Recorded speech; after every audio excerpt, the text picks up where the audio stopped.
मित्रों, आज हम आपके लिए एक नई कहानी लेकर आए हैं जो जगत के पालनहार भगवान श्रीहरि की पत्नी माँ लक्ष्मी ने उनसे एक औरत विधवा क्यों होती है इसके बारे में पूछा था। तो चलिए कहानी शुरू करते हैं। मित्रों, एक बार माता लक्ष्मी भगवान विष्णु से मिलने के लिए जाती है और कहने लगती है, हे प्रभु, जब मैं आपसे मिलने के लिए आ रही थी तो मेरी नजर मृत्युलोक पर पड़ी। वहाँ मैंने देखा कि 3 स्त्रियां जो आपस में सहेली थी, उनमें से 2 स्त्रियां विधवा होकर के दुखी जीवन जी रही थी, जबकि एक स्त्री सुहागन होकर के अपने पति के साथ सुखी जीवन जी रही थी। प्रभु, यह बात मेरी समझ में नहीं आई, इसलिए मेरे मन में 3 प्रश्न उठने लगे। अब मैं आपसे यह चाहती हूँ कि आप मेरे तीनों प्रश्नों के उत्तर देकर के मुझे संतुष्ट करने की कृपा करें। इस प्रकार माता लक्ष्मी की बात को सुनकर भगवान विष्णु कहते हैं, हे लक्ष्मी, तुम मुझे अपने तीनों प्रश्नों को बताओ, मैं तुम्हें तुम्हारे प्रश्नों के उत्तर देकर के पूरी तरह संतुष्ट करने का प्रयास करूंगा। अब माता लक्ष्मी कहती हैं, प्रभु, मेरा पहला प्रश्न है, कौन सी स्त्री समय से पहले विधवा हो जाती है? मेरा दूसरा प्रश्न है, कौन सी स्त्री को जीवन में कभी सुख नहीं मिलता? और मेरा तीसरा प्रश्न है, कौन सी चीज ऐसी है जो एक पत्नी अपने पति को मांगने से भी नहीं देती? मित्रों, इस प्रकार माता लक्ष्मी के प्रश्नों को सुनकर के भगवान विष्णु कहने लगे, तुम जिन स्त्रियों की बात कर रही हो, उनमें से 2 स्त्रियां विधवा होकर अपना दुखी जीवन जी रही है और वहीं पर एक स्त्री सुहागन होकर के अपने पति के साथ में अपना सुखी जीवन जी रही है। तुम जानना चाहती हो आखिरकार ऐसा क्यों है? तो मैं तुम्हें एक छोटी सी कहानी सुनाता हूँ। इस कहानी को बहुत ही ध्यान से सुनना। आधी अधूरी कहानी सुनने वालों को आधा अधूरा ही ज्ञान प्राप्त होता है, जो जीवन में कभी काम नहीं आता, क्योंकि तुम्हारे तीनों प्रश्नों के उत्तर इसी छोटी सी कहानी में समाये हुए हैं। यदि तुमने ध्यान से सुना तो तुम्हारी तीनों प्रश्नों के उत्तर तो अवश्य मिलेंगे और तुम्हें संतुष्टि प्राप्त होगी। मित्रों, माता लक्ष्मी कहती हैं, प्रभु, मैं आपकी बात से सहमत हूँ, आप कहानी शुरू करो। मैं कहानी को पूरी मन से सुनूंगी और जब तक आप कहानी बोलेंगे तब तक मेरा मन किसी दूसरे स्थान पर नहीं जाएगा। भगवान विष्णु कहते हैं, हे लक्ष्मी, सबसे पहले मैं तुम्हें उस स्त्री की कहानी सुनाता हूँ जो सुहागन बनकर के सुखी जीवन जी रही है। जिसे सुहागिन स्त्री की तुम बात कर रही हो, वह स्त्री एक राजा के नौकर की पत्नी है और जिस नौकर की वह पत्नी है, उस नौकर को अपनी पत्नी पर पूर्ण विश्वास और भरोसा है। वह स्त्री पतिव्रता है। अब देखो, एक दिन की बात है, उस राजा के नौकर ने अपनी पत्नी की प्रशंसा इतनी की, यह बात धीरे धीरे फैलते हुए राजा के दरबार तक पहुँच गयी। फिर तो राजा ने अपने नौकर को बुलाया और उस नौकर से कहा कि तुम हर किसी से कहते हो कि तुम्हारी पत्नी पतिव्रता है, क्या वास्तव में आपकी पत्नी पतिव्रता है? क्या आपको पूर्ण विश्वास है? इस प्रकार राजा की बात सुनकर के नौकर कहने लगा, महाराज, मुझे पूरा विश्वास है और पूरे से भी आगे विश्वास है कि मेरी पत्नी पूरी तरह पतिव्रता है। अब इस समय पर राजा का महामंत्री कहने लगता है, यदि मैं तेरी पत्नी का पतिव्रत धर्म खंडित कर दूं तो तुझे क्या सजा मिलनी चाहिए? फिर तो नौकर ने कहा, यदि तुम मेरी पत्नी का पतिव्रत धर्म खंडित कर देते हो तो महाराज मुझे फांसी लगा देना। अब उधर वह राजा का नौकर भी मंत्री से कहता है, यदि महाराज यह मेरी पत्नी का पत्नीव्रत धर्म खंडित नहीं कर पाए तो इनको सजा क्या मिलनी चाहिए? तो राजा ने कहा कि मंत्री को भी फांसी की सजा दी जाएगी। फिर भगवान विष्णु कहते हैं, लक्ष्मी मंत्री ने स्वीकार कर लिया और नौकर से पूछा कि क्या लाऊं जिसे तू माने कि मैं तेरी पत्नी का धर्म खंडित करने में सफल हुआ? तो नौकर ने कहा, मंत्री, यदि तुम मेरे घर से जाकर के मेरे विवाह के समय पर मुझे एक पटका मिला था और एक कतार मिली थी, वह मेरी पत्नी ने बहुत ही संभाल कर रखी है, जो सुहाग की निशानी मानी जाती है। यदि तू पटका और कतार लाकर मुझे दिखा दे तो मैं मान जाऊंगा कि मेरी पत्नी का धर्म तूने पूरी तरह नष्ट कर दिया है। अब शर्त स्वीकार हो जाने के बाद में वह मंत्री शहर में जाता है और एक दुती से जाकर मिलता है। वह दुती हमेशा एक दूसरे से भिड़ने का काम करती थी और जो काम कोई नहीं कर पाता वह काम करने में वह सक्षम थी। फिर इस प्रकार उस मंत्री ने उस दुती को अपने स्वार्थ के लिए बुलाया और दुती से कहा कि देखो, इस नाम का एक व्यक्ति है, उससे मेरी शर्त लगी है। और फिर उसने उसे शर्त के बारे में उसको सारा कुछ बता दिया। फिर वहाँ से कहने लगा, तू कैसे भी करके उस स्त्री से मेरा संपर्क करवा दे, तुझे जितना धन चाहिए मैं उतना धन दूंगा। इस प्रकार मंत्री की बात सुनकर के दुती कहने लगी, भाई, तू उस औरत के बारे में बात मत कर, वह औरत पूरी तरह से पतिव्रता है, तेरी और थूकेगी भी नहीं, तेरी शक्ल भी नहीं देखेगी और उनके परिवार के व्यक्ति खूंखार है, तेरी खाल उतार लेंगे। तो मंत्री कहने लगा, ठीक है, यदि तू मेरा उससे संपर्क नहीं करवा सकती है तो एक काम कर दे, उसके घर जा करके पटका और कतार चुरा कर ला दे और उसकी पत्नी के गुप्तान के पास में यदि कोई चिन्ह हो तो वह चिन्ह भी मुझे देख करके बता दे। फिर मैं तुझे मुहमागा इनाम दूंगा। यह बात दुती की समझ में आ गई और उसने कहा, ठीक है, मैं तुम्हारा काम अवश्य करूंगी। नौकर शहर में रहता था। दुती नौकर के घर जाती है, उसकी पत्नी से जाकर बोलती है, बेटी मैं तेरी पति की बुआ हूँ, मैं कई वर्षों के बाद आई। फिर नौकर की पत्नी ने कहा, मैंने आपको पहले कभी देखा नहीं, इसलिए पहचान नहीं पाई।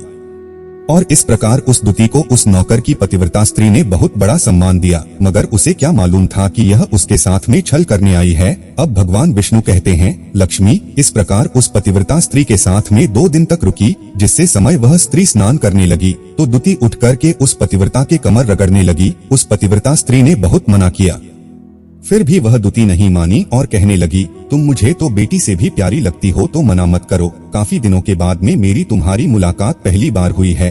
अब ऐसा कहकर के वह दुती मुख पर हाथ फेरने लगी। फिर आंखों को धोने के बहाने से उस दुती ने उस पतिव्रता स्त्री की आंखों पर पानी मार दिया और उस स्त्री की आंखें बंद हो गई।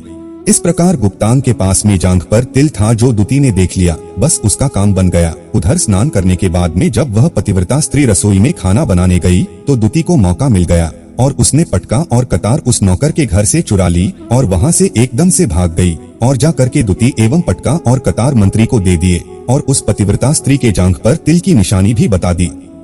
मंत्री सीधा राजा के दरबार में पहुंचा और राजा से जाकर कहा, महाराज मैं नौकर की पत्नी के साथ में 2 दिन बिताए और यह पटका तथा कतार उसी के हाथों से लेकर आया हूँ। फिर तो राजा ने दरबार लगाया और नौकर को बुलाया तथा महामंत्री से सभा में पटका और कतार नौकर को दिखाने के लिए कहा। फिर राजा की आज्ञा पाकर के मंत्री ने उस नौकर को पटका और कतार दिखाई और उसकी पत्नी की जांघ पर तिल भी बताया तो नौकर मान गया कि वास्तव में आज मेरी पत्नी ने अपना पतिव्रता धर्म पूरी तरह से भंग करवा लिया। भगवान विष्णु कहते हैं, लक्ष्मी फिर तो राजा ने फांसी का दिन 15 दिन के बाद में रख दिया और कहा कि नौकर को 15 दिन के बाद में फांसी पर चढ़ाया जाएगा। और इस प्रकार से नौकर से उसकी अंतिम इच्छा पूछी तो नौकर ने कहा कि मैं अपनी पत्नी से अंतिम बार मिलना चाहता हूँ। इस प्रकार राजा ने उस नौकर को आज्ञा दी कि ठीक है, तुम अपनी पत्नी से मिल सकते हो। फिर नौकर अपने घर गया और अपनी पत्नी से कहा कि आप मेरे साथ में बहुत बड़ा विश्वासघात किया है। मैंने आपके विश्वास पर मंत्री से ऐसी शर्त लगाई थी कि राजा के दरबार में राजा के सामने मैंने कहा था कि मेरी पत्नी का पतिव्रत धर्म को ही नष्ट कर दें तो मुझे फांसी लगा देना। अब मुझे 15 दिन के बाद में फांसी लगा दी जाएगी। मेरे साथ विश्वासघात करके तुमने ठीक नहीं किया। उस पतिव्रता स्त्री ने अपने पति को सारी बात बताई, मगर उसे विश्वास नहीं हुआ और फिर नौकर राजा के दरबार में पहुंचा तो राजा ने उसे कैद में डलवा दिया। अब उधर नौकर की पतिव्रता धर्म पत्नी ने परमात्मा को याद किया और अपना भेष बदल करके राजा के दरबार में गई और राजा से नाच दिखाने की आज्ञा मांगने लगी, क्योंकि वह स्त्री बहुत ही सुंदर थी और राजा तो शौकीन होते ही हैं। इसलिए राजा ने आज्ञा दे दी कि सभी मंत्री आदि उपस्थित होकर के इस सुंदरी का नाच करवाने की पूरी व्यवस्था कराया जाए। भगवान विष्णु कहते हैं, लक्ष्मी फिर तो सब मंत्री, महामंत्री, राजा आदि दरबार में उपस्थित हुए और फिर उस नौकर की धर्म पत्नी ने जब नाचना शुरू किया तो राजा को उस स्त्री का नाच बहुत ही सुंदर लगा और फिर राजा ने कहा, तुम मुझसे क्या मांगना चाहती हो? तुम जो भी मांगोगी मैं तुम्हें वही दूंगा। फिर उस नौकर की पतिव्रता स्त्री ने कहा, महाराज आपकी सभा में एक चोर है जिसने मेरे रुपए लिए थे मगर आज तक वापस नहीं दिए, उसे फांसी की सजा दे दीजिए। अब राजा ने कहा, ठीक है, बताओ मेरे दरबार में तुम्हारा चोर कौन है, उसका नाम क्या है, मैं उसको फांसी की सजा अवश्य दूंगा। भगवान विष्णु कहते हैं, फिर उस नौकर की पतिव्रता स्त्री ने कहा, महाराज आपका मंत्री मेरा चोर है, आप इनको फांसी की सजा अवश्य दें। अब उधर जैसे ही मंत्री ने सुना कि ये सुंदरी मुझे अपना चोर बता रही है तो मंत्री कहने लगा, महाराज मैं कसम खाकर कहता हूँ कि मैंने इसका कभी कुछ नहीं चुराया है, मैंने इसे आज तक कभी देखा ही नहीं है, तो मैं चोरी कैसे कर सकता हूँ? मैं आज तक इसकी शक्ल ही नहीं देखी है। अब भगवान विष्णु कहते हैं, लक्ष्मी जैसे ही मंत्री ने कहा कि मैं सुंदरी की आज तक शक्ल ही नहीं देखी है तो वह सुंदरी कहने लगी, महाराज ये मंत्री मुझे जानता नहीं है, तो आप इससे ये पूछो ये पटका और कटार कहाँ से लाया था? मैं उस नौकर की पत्नी हूँ जो आपके यहाँ पर नौकरी करता है और आप मेरे निर्दोष पति को फांसी चढ़ने वाले हैं। अब मैं आपको पूरी दास्तान सुनती हूँ। ये जो आपका मंत्री है इसने मेरे पास में अपनी एक दुती को भेज करके मेरी जांघ के दिल का पता लगाया और उसी ने यह पटका और कतार चुरा करके इसको ला करके दी और आपके मंत्री के द्वारा भेजी गई दुती जब मेरे घर पर आई थी तो उसने मुझसे कहा था कि वह मेरे पति की बुआ है और वह पहली बार आई है, इसीलिए मैं उसको पहचान नहीं सकी और महाराज इस प्रकार मैंने उस स्त्री को अपने यहाँ पर बहुत बड़ा सम्मान दिया। और अपने घर पर उसके ठहरने की व्यवस्था की। और इस प्रकार उस नौकर की पतिव्रता स्त्री की बात को सुनकर के राजा ने दूती को बुलाया। फिर उस दूती ने राजा को सारी सच्चाई बता दी, जिससे राजा ने उस नौकर को रिहा कर दिया और मंत्री को फांसी पर चढ़ा दिया।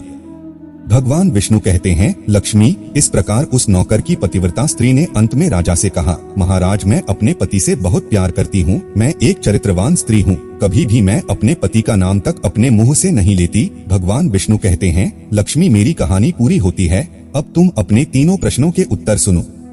तुम्हारा पहला प्रश्न था, कौन सी स्त्री समय से पहले विधवा हो जाती है? तो जो स्त्रियां अपने पति का नाम लेती हैं, वह समय से पहले विधवा हो जाती है, क्योंकि पति का नाम लेने से पति की उम्र कम हो जाती है और समय से पहले ही उनके पति की मृत्यु हो जाती है। ऐसी स्त्रियां जो पति का नाम लेती है, समय से पहले ही विधवा होकर के एक दुखी जीवन जीती है। बस यही राज की बात है कि तुम जिन 3 सहेलियों की बातें कर रही थी, उनमें से 2 विधवा थी और एक यह नौकर की पत्नी थी जो पतिव्रता स्त्री थी। यह पतिव्रता स्त्री कभी भी अपने पति का नाम मुंह से नहीं लेती और उधर वह 2 स्त्रियां जो विधवा होकर जीवन दुखी होकर जी रही है, वह हमेशा अपने पति का नाम लेकर ही बुलाती थी, जिसकी वजह से उनके पति की उम्र कम हुई और फिर वह दोनों स्त्रियां समय से पहले ही विधवा हो गई और आज वह दुखी जीवन जी रही हैं। इसलिए कभी भी स्त्रियों को अपने पति का नाम अपने मुंह से नहीं लेना चाहिए। अब तुम्हारा दूसरा प्रश्न था, कौन सी स्त्री को जीवन में कभी सुख नहीं मिलता है? तो समझ लो, जो स्त्रियां अपने पति के बिना अनुमति के किसी तीर्थ स्थान या उत्सव में जाती हैं, उनके जीवन में कभी सुख नहीं आता। ऐसी स्त्रियां जीवन पर दुखी रहती हैं और उन्हें पति का कभी प्रेम नहीं मिलता। भगवान विष्णु कहते हैं, लक्ष्मी, तुम्हारा तीसरा प्रश्न था कि ऐसी कौन सी चीज है जो एक पत्नी अपने पति को मांगने से भी नहीं देती? तो समझ लो, वो चीज गाली है।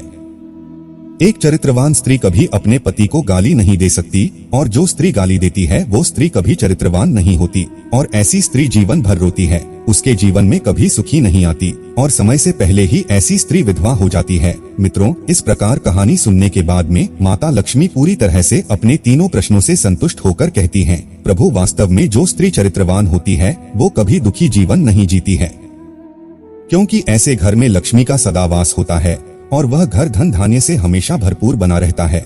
ऐसी स्त्रियां हमेशा घर को स्वर्ग बना देती है। तो मित्रों, आज की प्रस्तुति यही समाप्त होती है। वीडियो में अंत तक बने रहने के लिए आपका बहुत बहुत धन्यवाद।